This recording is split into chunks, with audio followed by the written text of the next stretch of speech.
Gracias.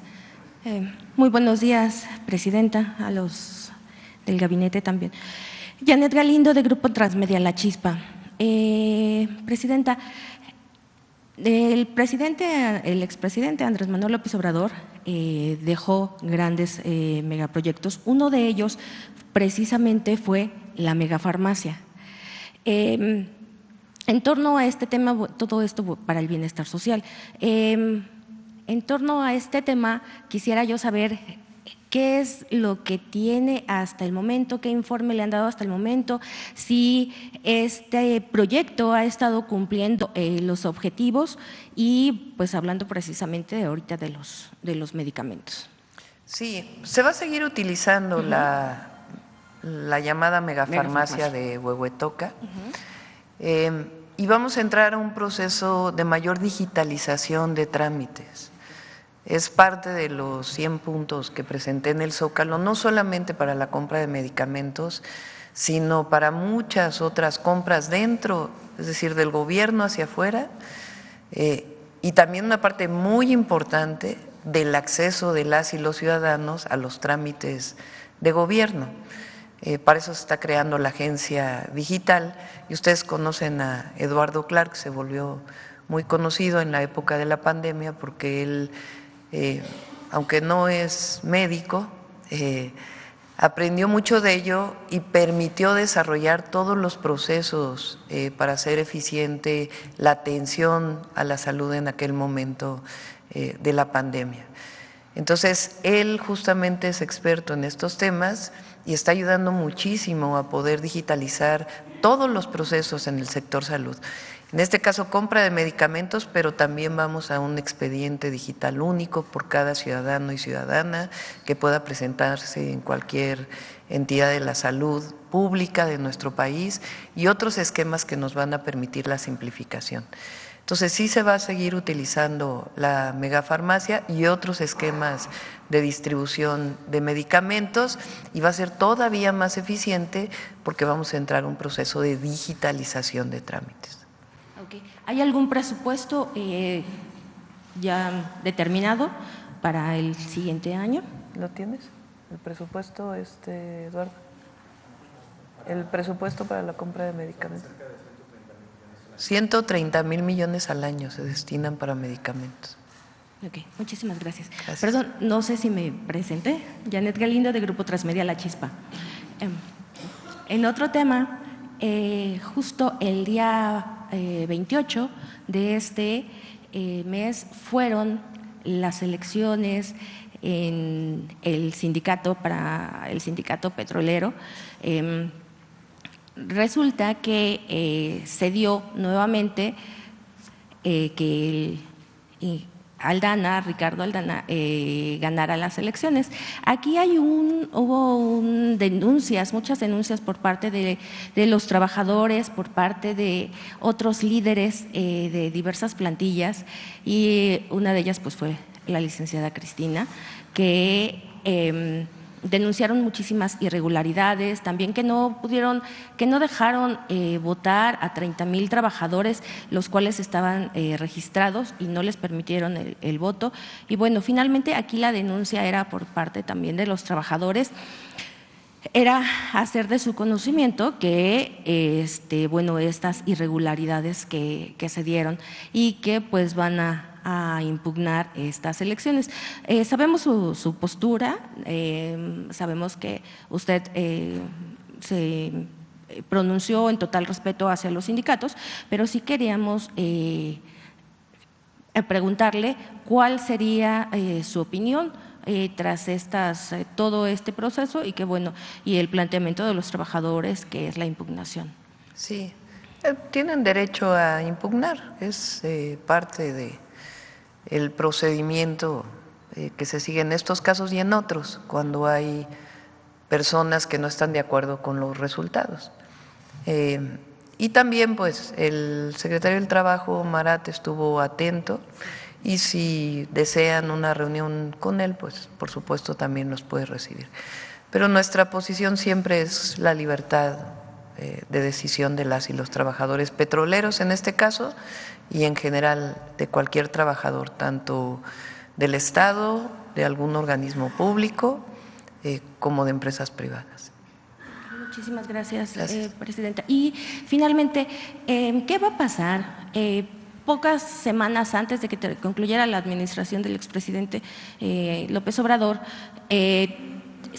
hicimos una denuncia de una persona, del señor Ernesto Pimienta, que él denunciaba que le ganaron terrenos al mar en Jalisco, en Barra de Navidad. Y este caso, ellos siguen pagando impuestos, pero no pueden hacer uso de esos terrenos. Finalmente, este caso se dio la indicación que tanto Semarnat como la Secretaría de Gobernación tomaran el caso, cosa que se hizo, pero con el cambio de administración. De hecho, le dieron varias citas al señor y con el cambio de administración pues ya no se le dio seguimiento en este proceso. ¿Qué va a pasar con estos casos, doctora? Sí, le pedimos a la Secretaría de Gobernación que le dé seguimiento. Ok, gracias. Gracias.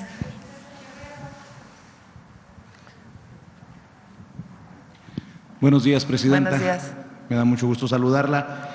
Si me permite plantear esto que ocurrió ayer y que parece aberrante a todas luces, que un peón, si me permite esa expresión, del Junior Tóxico en Radio Nacional haya hablado abiertamente ya de un golpe de Estado. Entre los us, as y qué interesante de la entrevistadora, José Ramón Cosío, el exministro, habla de la hipotética posibilidad de hasta destituirla.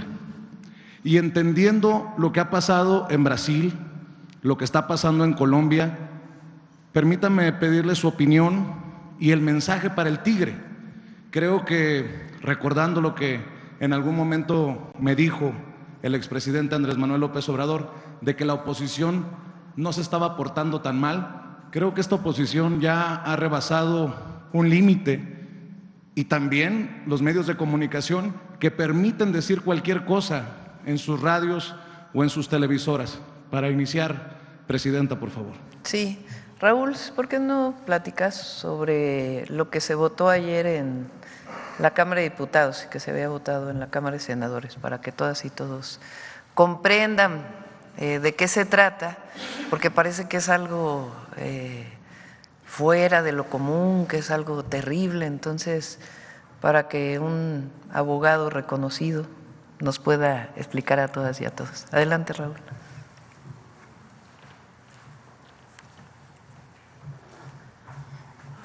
Con mucho gusto, con su venia, señora Presidenta, un honor. Buenos días a todos, todas quienes están presentes en esta mañanera. Habría que decir muy rápidamente que el tema tiene que ver con una cuestión que está causando mucha confusión, mucho ruido mediático y se presta a distorsiones de carácter ideológico. Y esta noción fundamental del derecho constitucional se llama supremacía constitucional. ¿Qué es la supremacía constitucional? Habrá que decir, en palabras llanas, que es una categoría jurídica de carácter superior, que tiene carta de naturalización, que tiene hondas raíces tanto en la teoría, en la doctrina jurídica, en la interpretación judicial y en nuestro artículo 133 constitucional.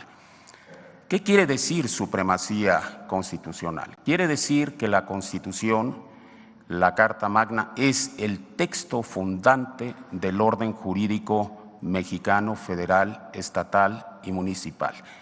La Constitución tiene supremacía porque justamente impera absolutamente y está por encima de todas las disposiciones constitutivas de la pirámide normativa del derecho nacional.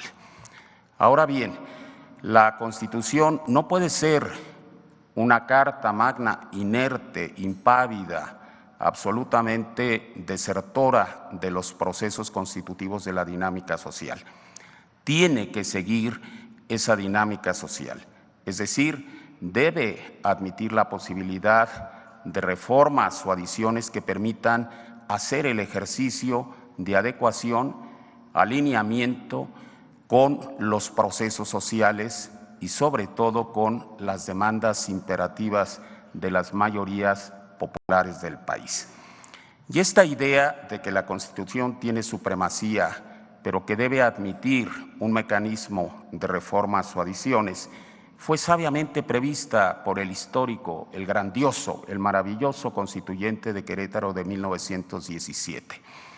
Y a este respecto, nos dejó el instrumento y el procedimiento para llevar a cabo esa adecuación del texto constitucional a los cambios sociales, a los imperativos que demandan fundamentalmente las mayorías populares de nuestro país. Y así fue como en el artículo 135 de nuestra Carta Magna, que no ha sufrido modificación alguna desde su promulgación el 5 de febrero de 1917, se consagran el órgano y el procedimiento para llevar a cabo reformas o adiciones a la Carta Magna. El órgano, bien lo sabemos, es el llamado Constituyente Permanente, es decir, el poder reformador de la Constitución. Y el procedimiento previsto ahí mismo en el artículo de referencia 135 es el procedimiento complejo que vincula, que conecta y articula al Congreso de la Unión a través de mayorías calificadas y a las legislaturas de los estados mediante la conjugación de la mayoría simple. Ya una vez que las reformas o adiciones se han producido y se ha hecho su publicación oficial a través del Diario Oficial de la Federación, estas pasan a formar parte íntegra, inescindible, inseparable del texto constitucional.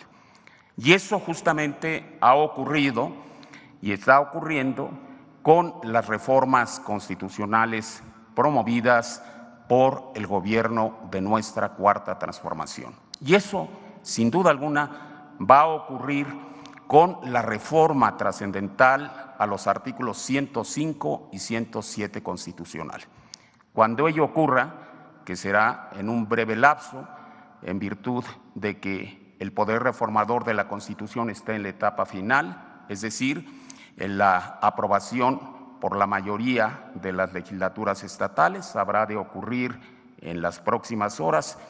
Cuando ello suceda y se publique el decreto de reformas en Diario Oficial, esas reformas y adiciones 105 y 107 constitucionales serán parte inseparable de la Constitución, serán texto constitucional, figurarán como normas imperativas y de cumplimiento absoluta y definitivamente imparable. Y en razón de ello, justamente es que a través del poder reformador de la Constitución se elevó a rango constitucional el impedimento para someter a revisión judicial las reformas o adiciones en general y en particular las que nos ocupan en esta parte del proceso histórico de nuestro país. Y fue así como en el artículo 107 constitucional se establece que el juicio de amparo es improcedente contra reformas o adiciones a la Constitución. Esto no es ninguna novedad, todo lo contrario, ya está previsto en la Ley de Amparo vigente a partir del año 2013, artículo 61, fracción primera. No admite interpretación en contrario.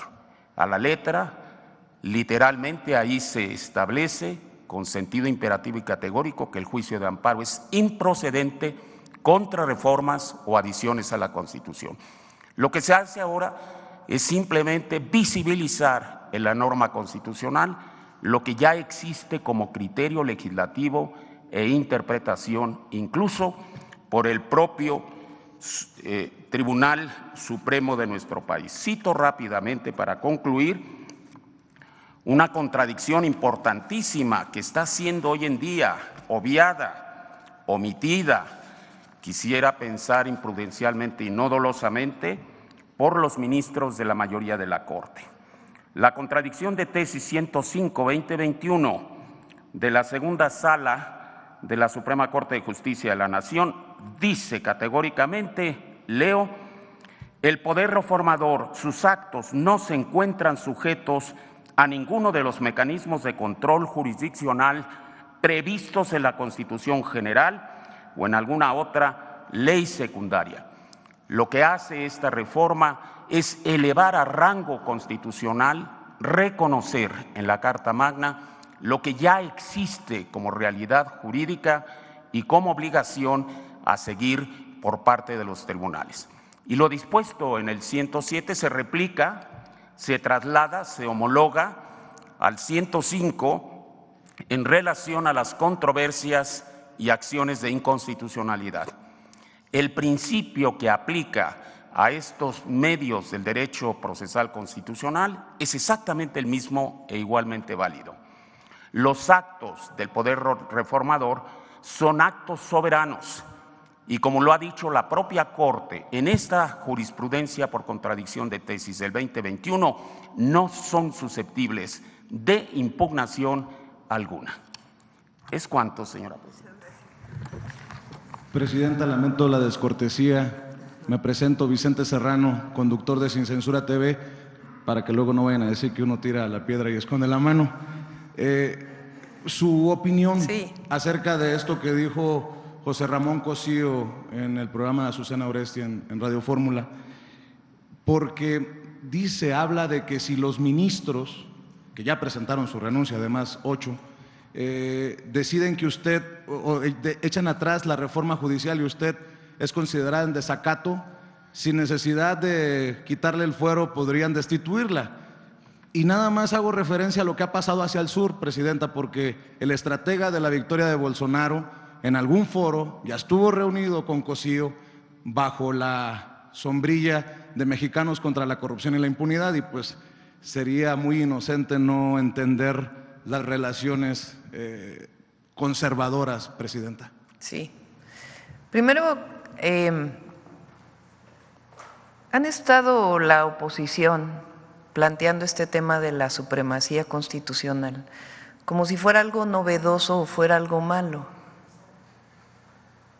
Todos los que estudiamos, aunque no hayamos estudiado derecho, sabemos que la Constitución es la ley máxima, la que establece a partir de ahí todas las normas secundarias. Entonces, ayer me puse ahora sí que a googlear supremacía constitucional. Lo dice la propia Corte en un montón de documentos, lo dice la Facultad de Derecho en un montón de documentos. Los invito a que hagan lo mismo, porque el propio artículo 133 de la Constitución lo establece. Esta es la ley máxima. Esta Constitución, las leyes del Congreso de la Unión que emanen de ella y todos los tratados que estén de acuerdo con la misma, celebrados y que se celebren por el presidente de la República, hay que modificarlo porque debe decir la presidenta también, el presidente o la presidenta de la República, con aprobación del Senado, serán la ley suprema de toda la Unión. Lo dice la Constitución. Los jueces de cada entidad federativa se arreglarán a dicha Constitución, leyes y tratados a pesar de las disposiciones en contrario que pueda haber en las constituciones o leyes de las entidades federativas. O sea, parece como que es una ofensa, supremacía constitucional. ¿Cuál novedad hay en eso? Sí, es la ley máxima, sí. ¿Es la Carta Magna? Sí. ¿Cómo se modifica la Carta Magna? Con el 135. Entonces, no se está violando, es republicano lo que estamos haciendo. Está dentro de la Constitución, forma parte de nuestro Estado de Derecho. Eso es lo primero, porque ahora parece, incluso lo comillan, la supremacía constitucional. Lo segundo, ayer me enteré por la participación de la ministra Sánchez Cordero en el Congreso, por cierto la felicito, una excelente participación, que este punto, el 61, artículo 61 de la Ley de Amparo, numeral 1, que ahora formará parte de la Constitución, lo incorporó el PRIAN en el 2013 a la Ley de Amparo. O sea, es una modificación de ellos mismos, con la que ahora están en contra. Entonces, en el 2013 era válida porque era la reforma energética que privatizaba Pemex y CFE, que le quitaba a las mexicanas y a los mexicanos sus empresas públicas. Pero ahora no, cuando se trata de que el pueblo elija a jueces, magistrados y ministros. Entonces, ¿cómo? Segundo punto. Entonces, sencillamente lo que ellos incorporaron a la Ley de Amparo hoy será parte de la Constitución. Número 3. Nos están provocando. ¿En qué sentido? Quieren que la presidenta haga, los lleve a juicio político a los ministros, a las ministras, algo así. No lo vamos a hacer. Por más que estén violando ellos la Constitución, que es lo que ellos quieren. Todavía pienso yo, fíjense, qué bien pensada soy, que hay ministros y ministras dentro de esos 8 que van a recordar sus clases, su historia y cómo van a pasar a la historia. Porque ellos y ellas saben que están tomando una decisión política, no jurídica, en contra del pueblo de México y a favor de ciertos grupos de interés y de sus propios intereses. Entonces vamos a esperar primero a que se reforme la Constitución en este marco de algo que ellos propusieron en el 2013. Fíjense la contradicción, está lleno de contradicciones su posición. Y después vamos a esperar a ver qué decide la Corte. Y una vez que tome la decisión la Corte, ya nosotros podremos decidir o hacer un planteamiento. Pero no nos adelantemos. Ahora, el ministro que mencionas, ayer el ministro González Alcántara y Carranca, de verdad es diciendo que cuánto se gastaba en Palacio Nacional para… Yo para empezar todavía no vivo en Palacio Nacional, les informo. Y segundo, el Palacio Nacional pues tiene su propio presupuesto para conservar esto que es un monumento histórico de todas y todos los mexicanos.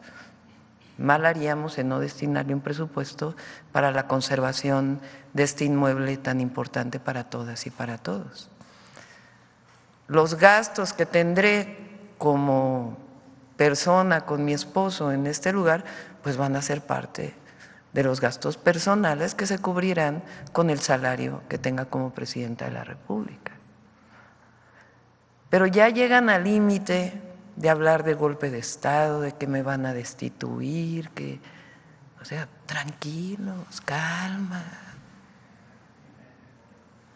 Por ahí hay una foto del Popocatépetl hace como 2 semanas, ¿no? A ver si la ponen. Nos mandó un mensaje el Popo. Vamos a esperar. Y a toda la ciudadanía, todos somos responsables de conocer la Constitución. No es solo para expertos, no es solo para constitucionalistas, para abogados. Es lo que nos rige como mexicanas y mexicanos. Y no es, habrá artículos que a lo mejor son más complejos de entender, pero hay algunos que son claros, absolutamente claros. Entonces, ¿qué le diría a los comentócratas, bueno, ya dijeron que vamos a modificar la Constitución para que se acepte la tortura. De verdad, es que, claro, si ellos tuvieran mayoría para modificar la Constitución, como fue durante todo el periodo neoliberal, entonces no pasa nada. Pero ahora que se regresa al pueblo, ahí está. Calma, tranquilos, amor y paz. Vamos a esperar a que resuelva la Corte. Y apelo a las ministras y a los ministros a que recuerden sus clases, a que… Ese supuesto golpe de Estado, porque el pueblo raso, los que viajamos en el metro, las peceras, los taxis, o la gente que anda en el campo, pues sí se cree las mentiras de los medios oficiales y sus comentaristas, porque el apoyo que le dio el pueblo pasadas elecciones, pues tiene una ideología diferente y un pensamiento diferente a la gente que está en los medios o en las ciudades más grandes como es este caso. Sí, no se tardaron ni media hora en empezar la crítica. Pasó la toma de protesta y al otro día, como decía el presidente López Obrador, que todos al mismo tiempo. Nado sincronizado. Nado sincronizado. Es que uno lee y yo la verdad no oigo mucha radio y televisión, no me da tiempo, pero me pasan un resumen y digo, bueno, pero es que es lo mismo.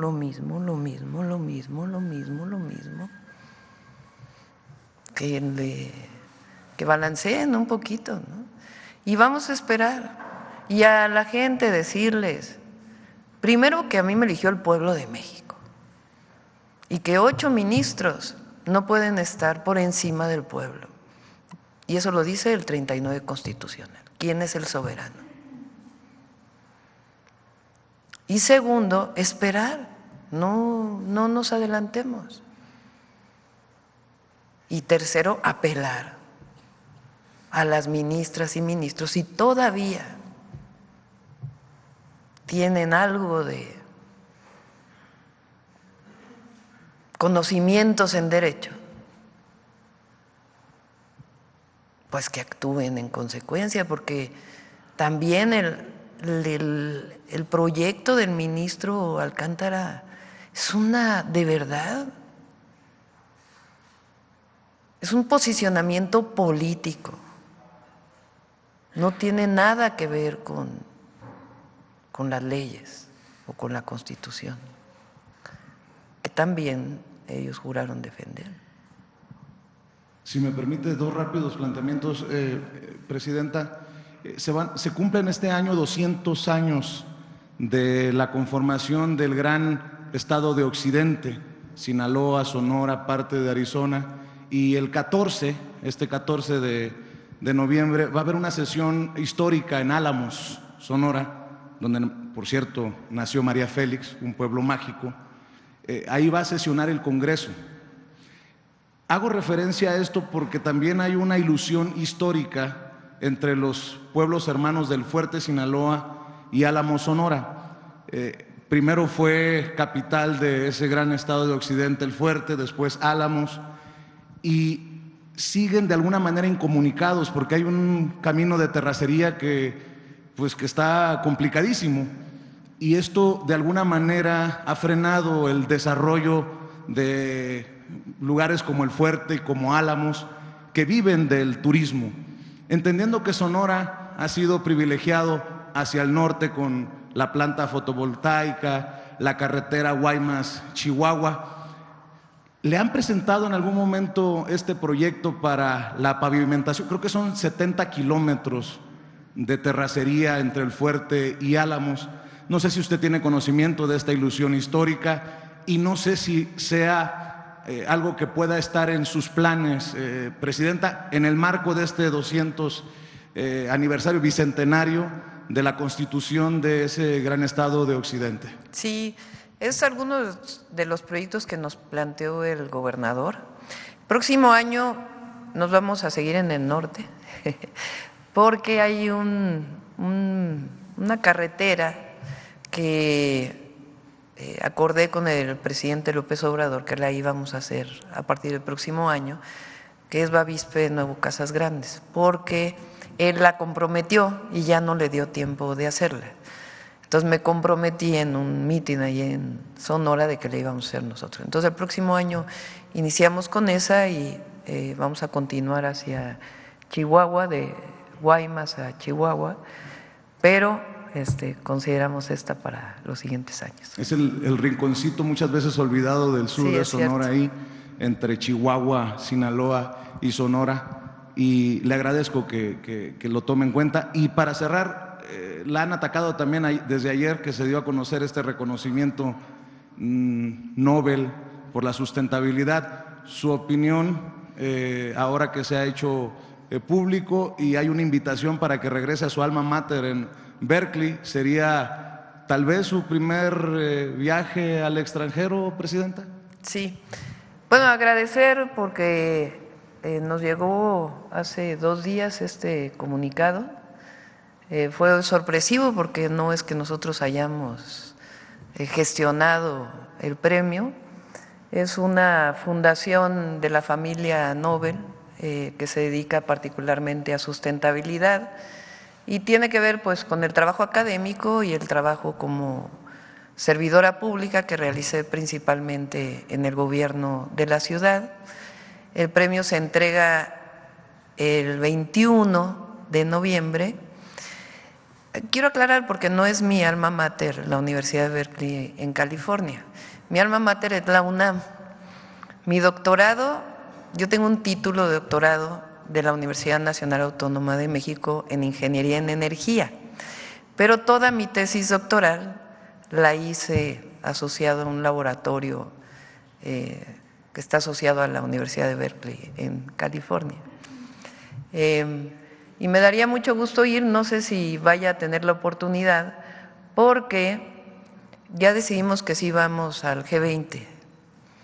Eso es el 18 y 19 de noviembre. El 20 de noviembre, por obvias razones, tengo que estar en México, estaría regresando el 19. El 20 estaríamos aquí para el desfile y la conmemoración del inicio de la revolución. Y esto es el 21. Estamos viendo porque ya habíamos hecho un acuerdo para tener una reunión con empresarios y el gobierno de Alemania, si se puede mover eso para el 20 en la tarde, que lo habíamos pactado hace como 3 meses. Entonces ya no estoy segura que pueda ir el 21, pero pues estaremos mandando a alguien en nuestra representación. Agradecer y para mí el mayor privilegio es servir al pueblo, más allá de los títulos y reconocimientos académicos o al servicio público. Es un privilegio enorme y que tengan la certeza de que vamos a cumplir y siempre vamos a estar a la altura de las circunstancias. No llegamos para traicionar al pueblo, llegamos para cumplirle al pueblo de México.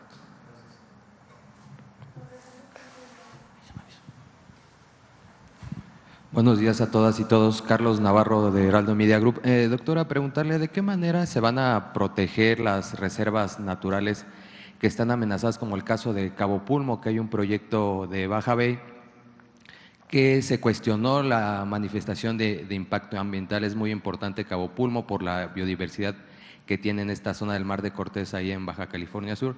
¿De qué manera se van a proteger estas reservas, presidenta?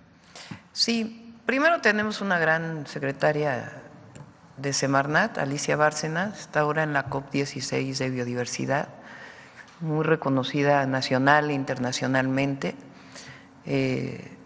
María Luisa Albora, quien fue secretaria de Semarnat, también es una excelente compañera. Está tomando una decisión la doctora Bárcena de centralizar los estudios de las autorizaciones de estudios de impacto ambiental. Hoy tienen una parte descentralizada y a veces A veces hay malos manejos, pero a veces no hay la suficiente conocimiento para poder autorizar. Entonces ella está tomando la decisión de que los proyectos más importantes se analicen dentro de la Secretaría de Medio Ambiente, y eso es algo importante. Y en particular en Cabo Pulmo ella decidió retirar la autorización de manifestación de impacto ambiental, porque consideró que no era suficiente como para la protección que requiere esta área tan importante, lo que estaba expresado en la autorización. Entonces se retiró esta autorización y ella está realizando un trabajo muy importante en la Semarnat para poder centralizar estas autorizaciones que no lleven pues a una mala decisión, vamos a tomarlo así, en alguna de las entidades de la República, sobre todo los que son proyectos más grandes y de mayor impacto.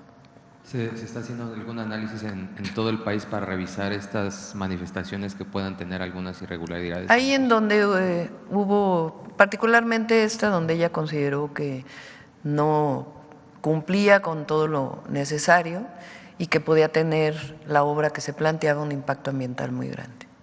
También preguntarle sobre el tema de relocalización de empresas, el nearshoring, cómo va el avance y si ya hay se ha enfocado en el sur del país, en el interoceánico, ¿de qué manera se está llevando este proyecto de relocalización de empresas, doctor?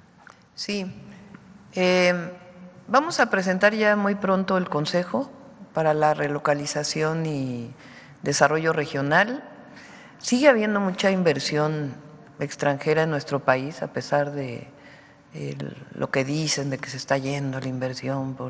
Ayer vino estamos haciendo un trabajo muy importante para dar alternativas de abastecimiento de agua a la región centro y en particular a Hidalgo, Ciudad de México y Estado de México. Es un grupo de trabajo donde participa la gobernadora del Estado de México, el gobernador de Hidalgo y la jefa de gobierno de la ciudad. Ayer tuvimos reunión y el gobernador de Hidalgo me comunicó que se acababa de anunciar una inversión muy importante de la empresa Mercado Libre en Hidalgo, de miles de millones de dólares, entre otras muchas empresas que están llegando a nuestro país. Sobre los polos de bienestar del Istmo, me reuní con la empresa danesa antes de entrar al gobierno, vamos a tener una reunión pronto, que está desarrollando este proyecto innovador muy importante de la planta de hidrógeno verde, que va a ser un trabajo pues, de alrededor de 3-4 años para poderla inaugurar. Y me he estado reuniendo también con los empresarios que tienen a cargo los polos para ver su avance, cómo se desarrollan, y también los dos puertos, el de Salina Cruz y el de Coatzacoalcos, que también entiendo que ya se pidieron las grúas y se va a desarrollar. Entonces, tanto los del sur-sureste como en otras partes del país, recuerden que nuestro objetivo es llegar a 100 parques industriales nuevos en el país en los próximos 6 años. Muchas gracias, buen día a todas y todos. Por acá. Buenos días, Liliana Piña de tiempo.com.mx y puentelibre.mx de Ciudad Juárez. En el primer tema, Presidenta, la consejera presidenta Guadalupe Tadei acusa a sus compañeros consejeros de invasión de funciones, ya que interpusieron una controversia constitucional para impugnar nuevas atribuciones de la presidenta del INE.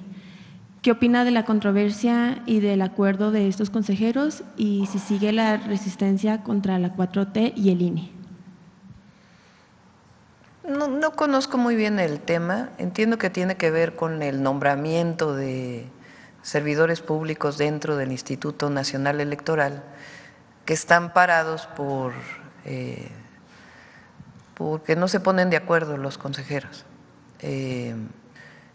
Ha planteado la presidenta del INE varias veces distintos perfiles y no lo votan en el Consejo. Entonces, hubo un planteamiento por parte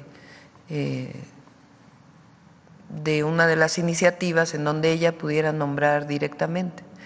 Y eso es lo que está en la controversia, ¿no? Pero no quisiera dar más opiniones al respecto. El siguiente tema, Presidenta. El secretario de Seguridad Pública de Chihuahua, Gilberto Loya Chávez, confirmó que en Ciudad Juárez ha detectado la presencia de una organización criminal muy peligrosa originaria de Venezuela, el cual tiene por nombre Tren de Aragua. Esta banda es muy peligrosa porque su operativo consiste en poner a las órdenes de otras bandas locales, pero cuando tomen fuerza pueden desplazar a las otras bandas. Han tratado este tema en la mesa de seguridad y también saber si hay una comunicación con las autoridades de Ciudad Juárez para atender esta situación. Pediría al secretario que se ponga en contacto. Hay investigación, inteligencia y detenciones. Lo mostramos el martes pasado desde que llegamos. Ayer hubo detenciones muy importantes, lo tocamos hoy en el Gabinete de Seguridad, que se desarrollan a partir de esta nueva estrategia de mayor coordinación con la Fiscalía General de la República, con los estados y con la Secretaría de Seguridad Ciudadana, la Secretaría de la Defensa y la Marina. Y en particular en este caso pues pedimos que entre en contacto el secretario. Muchas gracias. Y por último, Presidenta, el tema del secretario de Seguridad, del exsecretario de Seguridad de México, Genaro García Luna, que fue condenado en Estados Unidos, ayer presentó una apelación formal para impugnar su sentencia de 460 meses, en la cárcel de Estados Unidos en Nueva York. ¿Cuál es su opinión del gobierno mexicano acerca de esa apelación? Bueno, pues está en su derecho, ¿no? Todo ciudadano está en derecho de apelar, en este caso ante las autoridades estadounidenses, y pues se tendrá que definir en ese proceso. Muchas gracias.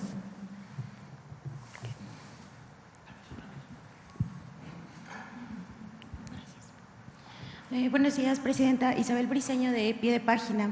El 4 de octubre fue desaparecida la defensora de derechos humanos del pueblo Mije, Sandra Domínguez.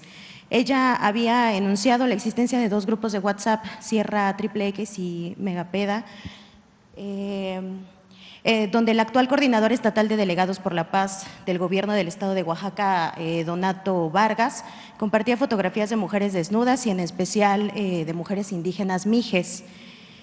Su familia y la comunidad hicieron una carta pública para pedir la intervención de la Federación y del gobierno estatal, y también el Comité de Desaparición Forzada de la ONU solicitó información del caso. ¿Qué les responde? ¿Podría decirnos si tiene algún avance de las investigaciones? Está trabajando el equipo del Gabinete de Seguridad. Si es un caso doloroso, esperemos que ella esté bien, pero sí se está trabajando y se está en contacto con las familias también. Sobre este mismo tema, el pasado 27 de octubre se cumplieron 3 años de la desaparición de Irma Galindo, defensora del bosque Ñusabi de Oaxaca. Días antes de su desaparición, el 23 de octubre del 2021, su comunidad Mier y Terán fue atacada por un grupo de personas armadas y dejaron 100 casas calcinadas y decenas de personas desplazadas. Lo último que se supo de ella, porque envió mensajes a sus amigas, es que iba en una junta junto al mecanismo de protección otorgado, que le habían otorgado protección y resguardo, pero ya no volvió. La pregunta tiene que ver con el mecanismo de protección a personas y periodistas y defensoras de derechos humanos. ¿Qué medidas se están tomando para fortalecer el mecanismo y para proteger a los defensores ambientales? Si hay algunas acciones especiales para la protección de mujeres de pueblos indígenas que son defensoras del territorio y que enfrentan pues a grupos criminales. Muchas gracias. Sí, la Secretaría de Gobernación le vamos a pedir a Rosa Isela que siga pues con estos casos. Por cierto, menciono la secretaria de las Mujeres, Itlali, hizo una muy buena intervención en Querétaro. La verdad, mis felicitaciones. Cuando salió la noticia que la preguntaron aquí, le llamé y le dije, ¿por qué no ves qué podemos hacer por esta joven y se fue para allá. De inmediato se comunicó con las familias, con el fiscal y ella fue liberada. Y la verdad fue una intervención muy buena y creo que con la sensibilidad que tiene Citlali, en estos casos ella va a seguir apoyando, además de todo el apoyo institucional. Entonces, fue muy bueno y en este caso en particular, pues también la Secretaría de Gobernación con sus funciones. Sí, tenía un grupo el presidente Andrés Manuel López Obrador para atención en estos casos también de periodistas. Lo estamos reactivando y se está trabajando para que no haya impunidad. Acá. Gracias, Presidenta. Buenos días. Rodrigo Muñoz, de NX Noticias. La primera sería comentarle, el Grupo Aeroportuario del Pacífico, junto con el Grupo Aeroportuario de la Ciudad de México, están planteando la posibilidad de que se aumente la TUA, que es este impuesto para los pasajeros, hasta en un 60% en vuelos nacionales y 40% en internacionales. Conocer si existe algún tipo de plan o estrategia por parte del gobierno para tratar de compensar quizá esta subida en los precios del impuesto, o si existe algún tipo de comunicación con ellos. No se está planteando. Lo que hubo es que los concesionarios de aeropuertos pagaran más, que también lo seguimos revisando nosotros, pero este incremento que planteas en el TUA no está en los planes. Okay, por otro lado, comentar, hace unos días se dio a conocer que eran ya 400,000 barriles de petróleo los que se envió a Cuba por parte de esta ayuda humanitaria. Saber si es ya el resto del plan, si todavía pretenden seguir apoyando de otra forma y más o menos cómo va la situación en este diálogo con la isla para atender esta crisis. Sí, vamos a apoyar a Cuba por razones humanitarias y además México nunca ha estado a favor del bloqueo. Pensamos que, y es histórico, no es de ahora, que impacta al pueblo cubano, aparte de la política exterior de México. Entonces se va a apoyar a Cuba, se está apoyando primero técnicamente. No tengo el dato exactamente de cuántos, pero si son 400,000, solo para que tengan una idea, México produce al día 1.6 a 1.8 millones de barriles diarios. Entonces 400,000 barriles ni siquiera es la producción de un día. Entonces nada más para que se ponga balance en el número, ¿no? Entonces, pero aunque haya críticas, nosotros vamos a ser solidarios y por razones humanitarias.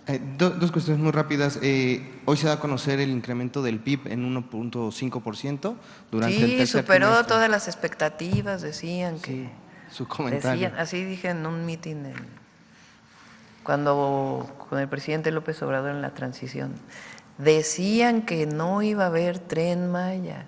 Decían que no iba a haber aeropuerto Felipe Ángeles, decían que no iba a haber interoceánico, decían que no iba a haber pensión a los adultos mayores, decían que no se iba a apoyar que no iba a alcanzar, decían que no iba a crecer el PIB en este trimestre, pues sí creció a 1.5. Y ya por último, nada más si me regalan un comentario respecto a algún acuerdo que se haya llegado ayer con los integrantes de la CENTE que se reunieron con usted por la tarde, saber si van bien estos diálogos y conocer si por parte de Presidencia pues hay algo importante a destacar de este encuentro. Gracias. Sí, van a seguir los diálogos con ellos. Ellos tienen 5 puntos que van desde la UCICAM y ellos plantean todavía que quedaron temas pendientes de la reforma educativa de Peña, que se quitó toda la parte punitiva y de permanencia en el sistema, que fue muy importante. Gracias a eso se dieron las basificaciones, pero ellos están planteando todavía algunos temas. Hay que decir que coinciden tanto la CENTE como el CENTE en estos casos, entonces siempre el diálogo, y va a estar ahí Mario Delgado atendiendo, y nos vamos a estar reuniendo periódicamente, y también temas con el ISSSTE, que está Martí también apoyando en estas reuniones. Vamos aquí adelante. Ajá. Presidenta, buenos días. Gustavo García, de Comunicante MX. Presidenta, primero le quiero preguntar, hace un momento acaba de hacer un comentario muy importante. Este Palacio Nacional es de las y los mexicanos. Yo recuerdo hace muchos años que se nos permitía el acceso, transitar libremente. Entiendo que en años recientes ha habido muchas manifestaciones e incluso ahora mismo hay vallas metálicas que impiden el acceso. Sin embargo, Presidenta, en este recorrido soy una persona, un reportero que viaja por todo el país, y cuando hago estos reportajes de turismo y preguntándole a la gente qué es lo que les gustaría conocer de la Ciudad de México, invariablemente el Zócalo y Palacio Nacional creo que son, coincido con usted, son monumentos con mucha historia que vale la pena que los mexicanos lo vivan. Incluso mucha gente me ha comentado que les gustaría estar en este salón, conocer dónde se lleva a cabo la mañanera. Presidenta, ¿hay planes para que se abra al público en algunos días en específico este monumento, este Palacio Nacional? Sí, entiendo que después de que afectaron una de las puertas, limitaron el acceso justo porque pusimos la ofrenda aquí. En un ratito, a ver si se dan una vuelta porque quedó muy bonita. Entonces pregunté que cómo estaba el acceso, entonces lo estamos viendo, evidentemente tiene que reabrirse el acceso a todas y todos. Esta es la Casa del Pueblo de México.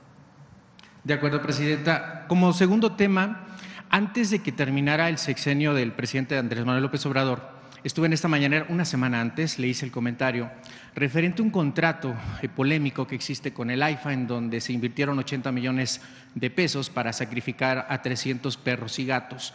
En ese momento el expresidente no estaba enterado, obviamente él como expresidente animalista dijo que no estaba de acuerdo con que estuviera ocurriendo eso. Él quedó de que se iba a investigar, incluso me pidió Jesús Cuevas la carta de transparencia en donde se verificaba que efectivamente el AIFA estaba sacrificando, la administración del AIFA estaba sacrificando estos perros y gatos. Le quiero preguntar, Presidenta, si usted trae una agenda animalista, si nos la puede compartir, y referente a este tema en específico, si usted está de acuerdo, si se va a revisar este contrato, si hay la posibilidad de que estos perros y gatos que están invadiendo las pistas del AIFA pudieran ser trasladados a algún albergue o tuviera alguna otra acción que no implicara necesariamente el sacrificio inmediato. Sí, está por pasar la reforma constitucional de la protección a los animales. Voy a preguntar a la Cámara de Diputados cómo la tienen, pero este año se tiene que aprobar. Y por supuesto que pues, no estamos a favor de estas acciones y lo vamos a revisar, vamos a ver qué pasó con este caso y pues siempre estar a favor de la protección de los animales. De acuerdo, presidente. Y como último planteamiento, nosotros somos un medio que transmitimos desde Tijuana para México y Estados Unidos, específicamente sobre este tema, Presidenta. Hace poco se dio a conocer la lista de ciudades más peligrosas del mundo con base a ese indicador de cuántos homicidios por cada 100,000 habitantes. Tijuana, Zacatecas, Uruapan, Celaya quedaron en este top 10. Yo sé y confío y creo que estos programas sociales y esta estrategia de seguridad va a rendir frutos, ¿no? Porque eso es lo que tiene que ocurrir, a todos nos conviene que dé frutos. Yo le quiero preguntar, presidente, específicamente si para Tijuana, que es una ciudad fronteriza, una ciudad compleja en sus temas de seguridad, que viene arrastrando de años atrás, ¿cuál va a ser la estrategia de contención? Más allá de que, reitero, estos programas sociales van a tener un impacto positivo, pero en el hoy, en el presente, hay miedo en estas ciudades, hay miedo en Tijuana de salir a las calles, de hacer una vida normal, pero pues es un hecho que estos asesinatos siguen ocurriendo, ¿no? Acaba de llegar el nuevo presidente Briceño a la presidencia municipal de Tijuana, la gobernadora da ese respaldo, pero desde Presidencia de la República, ¿cuál sería la estrategia de contención para que estas ciudades pudieran salir de ese top 10 y pudieran también ya decirle a su sociedad que se está dando un resultado contundente o un resultado que ellos puedan percibir de inmediato, Presidenta? Estuvo aquí la gobernadora Marina del Pilar la primera semana que llegamos. El día de hoy, por cierto, estuvieron los gobernadores, digo gobernadores porque todavía no ha habido cambio de gobierno en Chiapas. Estuvo el actual gobernador de Chiapas y el gobernador electo. Yo diría que ustedes conocen nuestra estrategia, que es de 4 ejes: atención a las causas, fortalecimiento de la Guardia Nacional, inteligencia e investigación y coordinación. ¿Qué estamos haciendo para que se entienda, digamos, esta estrategia? Además de los programas sociales, del apoyo permanente de Jóvenes Construyendo el Futuro, se está trabajando en algunos municipios, Tijuana es uno de ellos, en donde hay una intervención social mayor o por parte del Gobierno de México en coordinación con los gobiernos de los estados mayor en la parte social. Cada una tiene su problemática. Tijuana pues tiene su propia problemática por ser una ciudad fronteriza, pero ahí se va a apoyar en ciertas zonas de Tijuana para poder hacer un trabajo casa por casa para poder atender a la población y particularmente a los jóvenes, a las y los jóvenes. Segundo, presencia, la coordinación en la presencia de las policías municipales, estatales, de la Guardia Nacional y en su caso de las Fuerzas Armadas. Entonces la presencia, por ejemplo, ha sido importante en Sinaloa para proteger a la población. Entonces la presencia de las fuerzas de seguridad coordinadas pues es muy importante. La tercera tiene que ver con la inteligencia e investigación para disminuir la impunidad. Un grupo delictivo o para la detención de un delincuente, de un grupo delictivo o varios delincuentes, pues tiene que haber orden de aprehensión, a menos que haya una detención en flagrancia cuando están cometiendo el delito.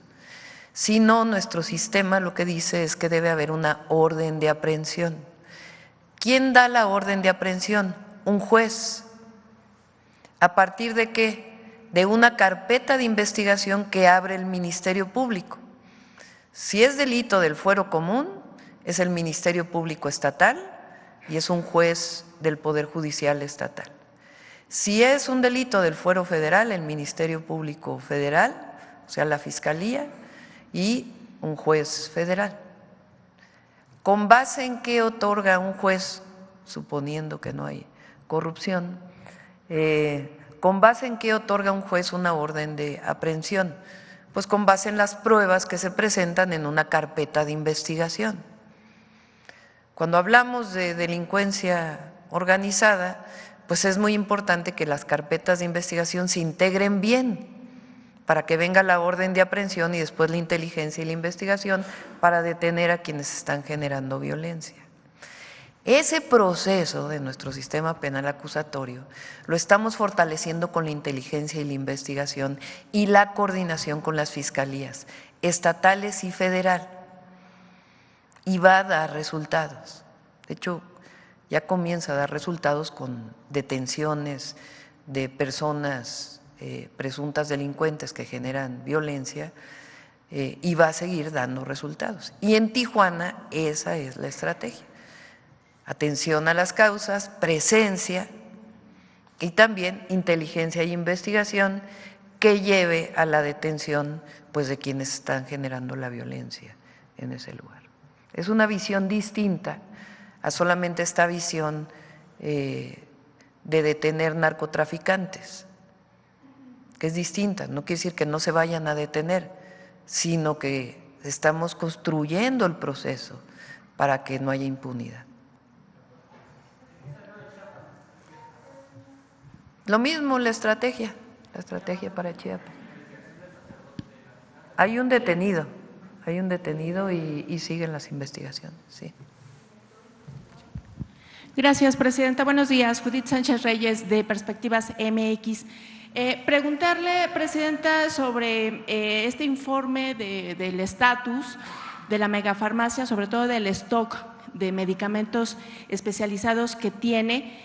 aprovechando pues obviamente la presencia de las autoridades sanitarias, si nos pueden dar información al respecto, y también sobre los países en los que se hizo la compra de medicamentos especializados y cuántos de ellos han caducado, si es que se ha dado esta razón. Ha habido ahí algunas publicaciones periodísticas que han mostrado esta situación, saber la razón. Y también preguntarle si dentro de la firma de los nombramientos que hizo este martes se encuentra el del titular o la titular de COFEPRIS. Sí, está la titular de COFEPRIS, ¿cómo se llama ella?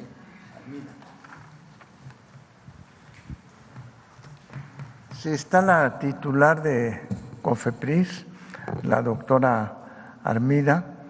Ella tiene 10 años de experiencia en el kayak, en el procesamiento de las muestras. Es una agente con toda la experiencia y que va a avanzar hacia un proceso más ágil en relación a la COFEPRIS. Armida Zúñiga. Sí, sobre la cuestión de los recomendada medicamentos. También de Alejandro Schwartz, que ahora está en el IMSS Bienestar. Gracias, David. Sobre el estatus de los Ya les damos toda la información. ¿Se va a dar un informe especial, Presidenta? Sí, no hay nada que ocultar. Entonces se da la información de… La megafarmacia también es un centro de distribución.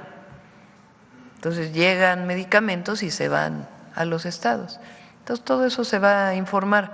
Lo que era muy importante es generar este nuevo procedimiento de compra. Quedaron algunos medicamentos por adquirir hacia fin de año y se está haciendo la licitación, y lo que quisimos presentar hoy, que es muy importante, es este procedimiento digital y de transparencia en la compra de los medicamentos, o de más transparencia en la compra de los medicamentos. Sí, Presidenta, en otro tema, en Guerrero se han registrado diversos hechos que han provocado que la percepción de la población sea pues que la violencia se está desbordando, al menos así lo dieron en algunos testimonios que pudimos recoger este fin de semana.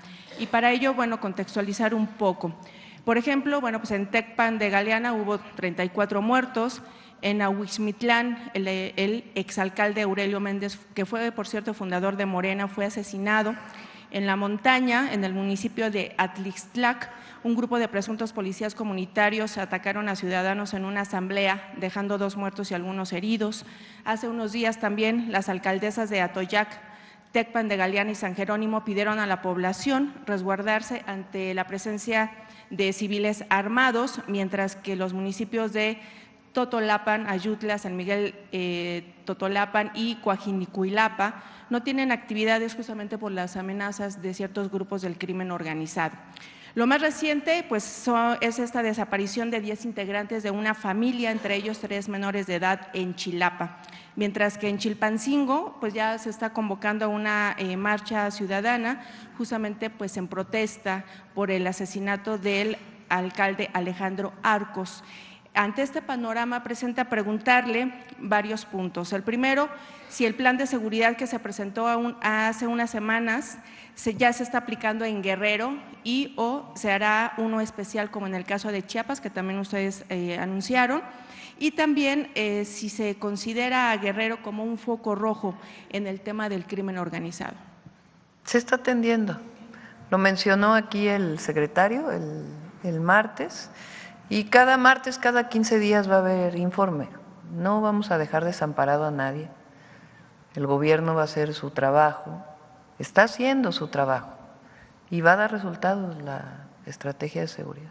Sobre el caso del asesinato del alcalde de ya Chilpancingo. está dando resultados. Solamente no sé si en un momento dado se pudiera Hay aclarar. investigación. Sí, pero si se pudiera aclarar si cuando el secretario de Seguridad comentó que el alcalde había acudido a un lugar en donde se presume, digamos, está un grupo criminal y había ido solo, sin escoltas, es porque se iba a dar una reunión, si ese fue, digamos, el móvil que quizá originó informe el secretario de asesinato. Seguridad. Que informe el secretario de Seguridad. Yo creo que en estos casos en particular es muy importante que la información que se dé sea verídica, que no se invada el proceso de investigación, y lo que sí puedo asegurarles es que el Gabinete de Seguridad está trabajando 24 horas al día, sin descanso, para que no haya impunidad y para disminuir los índices delictivos en nuestro país. Es que, bueno, justamente se interpretó ese comentario en los medios como que ese había sido el móvil, entonces justamente para evitar especulaciones. ¿No? Eso pasó hace como un mes, creo que fue la primera semana, que el secretario lo informó y ya estuvo aquí el secretario. Entonces, se va a seguir informando. Se va a dar seguimiento entonces. Sí. Gracias, presidente. Bueno, ya son las 9, la última pregunta aquí. Buenos días, presidenta. Yulia Bonilla, del periódico La Razón. El primer tema vinculado al tema de salud, saber si hay alguna actualización con el tema de los convenios de los estados que aún no se habían suscrito al IMSS Bienestar, particularmente pues eran ya los de oposición, los gobiernos de oposición, saber si alguno ya se ha sumado o si ya es un definitivo no para adherirse a este programa. El único que había tenido reunión Zoé Robledo antes de entrar al gobierno, me lo informó en su momento cuando ya lo había nombrado, que él nuevamente estaría al frente del IMSS, y lo que sí es que se reunió con Yucatán, con el gobernador de Yucatán, porque él tiene mucho interés en integrarse lo más pronto al IMSS Bienestar. Y el resto de los gobiernos, porque en septiembre, si no me equivoco, terminó como la prórroga que les habían dado a los gobiernos justamente porque pues la federación es la que se va a hacer cargo, ¿no? Todavía no hay un interés así marcado de decir vamos a integrarnos al IMSS Bienestar, pero siempre hay la posibilidad. Ok, bueno, y en un segundo tema, retomando el tema del INAI, después de que usted ayer pues reiteró que no va a dar marcha atrás al tema de la desaparición y que se va a trasladar a la Secretaría de Anticorrupción, los comisionados pues respondieron que, refiriendo que están pagando como consecuencias de funcionarios que ya no forman parte del INAI. Pero bueno, en caso de que se siga adelante con el plan, pues ahora hicieron como hincapié en este compromiso que refieren que hizo la secretaria de Gobernación en la reunión del 16 de octubre de que los trabajadores no iban a ser tocados. Entonces la pregunta es si este compromiso se va a cumplir y en qué consistiría, es decir, ¿se van a contratar a los trabajadores del INAI, se van a hacer exámenes, evaluaciones o cuál es lo que se está proyectando? Sí. A ver, una cosa son los trabajadores que tienen tiempo, que son que han generado derechos dentro del marco de la ley laboral, y otros son otros trabajadores de confianza. Ayer mencioné que vamos a hacer una reducción muy importante de 5% de todo el gobierno, porque ese recurso tiene que ser destinado a los nuevos programas sociales y a las obras públicas. Entonces, en principio, no se va a revisar, vamos a plantearlo así. Ahora, ayer, por cierto, vi un anuncio también del INAI que dice, si desaparece el INAI, una señora que se le resolvieron un caso de su pensión, exactamente, y que entonces ahora, ¿qué va a pasar si desaparece el INAI? Y ya no va a poder. Pues claro que va a poder. Y claro que vamos a defender a todas y a todos los mexicanos. Las injusticias están en muchos lugares y nosotros tenemos obligación de atender. Lo que ya no va a haber, pues, es gastos en los centros nocturnos, gastos públicos en los centros nocturnos, eso sí ya no. O en viajes de turismo gubernamental, eso tampoco. Gastos en tarjetas American Express, eso ya tampoco. Entonces, no, eso sí, no va a haber, pero a la gente siempre se le va a atender y se va a revisar lo de las y los trabajadores del INAI. Pero miren lo que se logra con la digitalización. O sea, vean este ejemplo, ¿no? ¿Qué estamos mostrando aquí? Que desde la apertura, antes incluso de las licitaciones, se pone a consulta de cualquier ciudadano las claves que se van a adquirir de medicamentos e insumos de la salud. Eso es algo que quizá por mi origen científico y lo que logramos con la Agencia Digital de Innovación Pública en la ciudad, pues es algo que a mí es algo pues que yo tengo como parte de lo que significa el servicio público, de facilitar a través de la digitalización, de ahí donde no hay acceso a Internet a partir de otros mecanismos, estos esquemas de transparencia. No se requieren gastos, aquí no se ha gastado nada. Fue Eduardo y su equipo que trabajan en la Subsecretaría de Salud y obviamente el doctor Kersenovich, junto con Birmex y todas las instituciones que se están reuniendo desde antes de que entráramos al gobierno para poder poner en práctica este nuevo sistema. A ver, ¿esto lo tiene el INAI? Entonces, corruptelas no, eso sí no. Y tampoco en la compra de medicamentos van a regresar aquellas empresas que compraban todo. Para eso hay transparencia. Entonces, cero corrupción. Esa es una manda del pueblo de México para todos los que somos de la Cuarta Transformación. Cero corrupción, transparencia que ayuda a evitar la corrupción y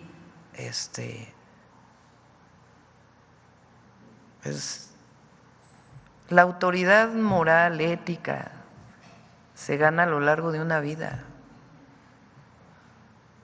No es de una declaración de una persona u otra en determinado momento. Y hay algunos que al final de su vida hacen una revisión. Por eso, ahora que va a terminar el tiempo de los actuales ministros y ministras, aprovecho nuevamente que hagan una revisión de cómo quieren pasar a la historia. Si quieren pasar a la historia como constitucionalistas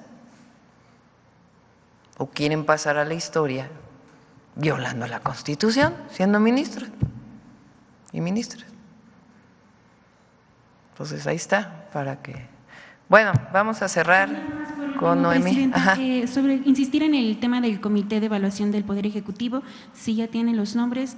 Los vamos a dar a conocer en un comunicado, en un rato.